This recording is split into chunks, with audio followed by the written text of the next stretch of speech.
Fabien Kenyé, immédiatement, on est dans la présidentielle de 2025, ça bouge de partout, les hommes politiques sont sur le terrain, les partenaires internationaux également s'expriment, on regarde sur ce qui se passe dans notre pays avec l'Union européenne qui souhaite donc des prochaines élections libres au Cameroun. Première réaction en tant qu'homme politique, puisque c'est aussi votre souhait. Je dois vous avouer que pour un Camerounais normal, c'est tout à fait normal, n'est-ce pas, que nous souhaitions que des élections qui devraient désigner parmi nous des gens qui auront la légitimité pour nous diriger ou pour adresser nos problèmes soient élus à la suite des élections libres et transparentes.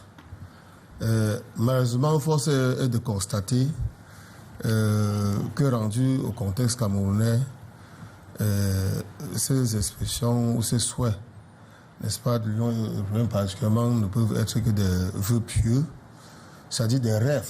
C'est d'autant plus que vous avez su tout à l'heure l'entendre de mon propos parler de mes amis politiques qui sont encore emprisonnés, qui à Kodengui, qui à Douala, pour tout simplement avoir manifesté leurs opinions en demandant l'érection, n'est-ce pas, d'un code électoral consensuel, entre autres revendications.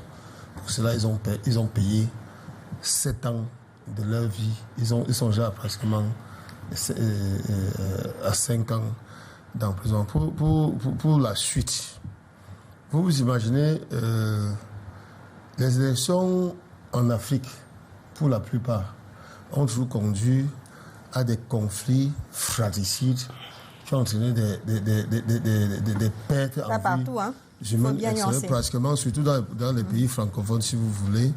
Quand vous rentrez dans le contexte camerounais, cela fait pratiquement, je ne sais pas, depuis 35 ans, pratiquement 35 ans, que nous n'avons presque jamais eu les élections libres au Cameroun.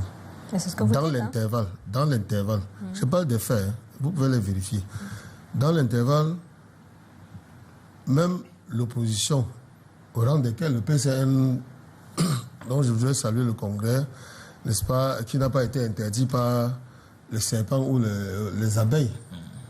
Cette tenue, je voudrais saluer le Congrès, est-ce que nous sommes en phase avec eux, peut-être pour adresser les... Dans l'intervalle, vous vous rendez compte, c'est pour ça que je dis un vœu pieux, que sur le strict plan de la légalité, nous avons demandé au niveau du MLC